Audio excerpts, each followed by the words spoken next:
Hello, in this video I'm gonna show you how to adjust animation speed in Oukitel RT8. First, open Settings, then go down to About Tablet. Now you can slide down to Build Number and press on it a few times. Now unlock your device,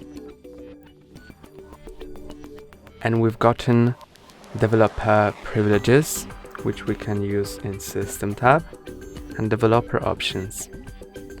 Now we can slide down,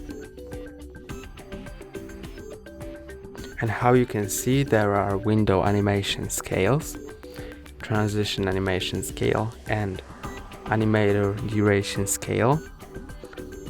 It's all currently set to 0.5, but we can turn it off or increase the scale. I will show you how it looks when the scale is increased. Now the window is popping up quite slowly, but I can also set it to off. And now, how you can see, all the windows appear without animations. And that's all for today. Don't forget to like and subscribe. See you next time.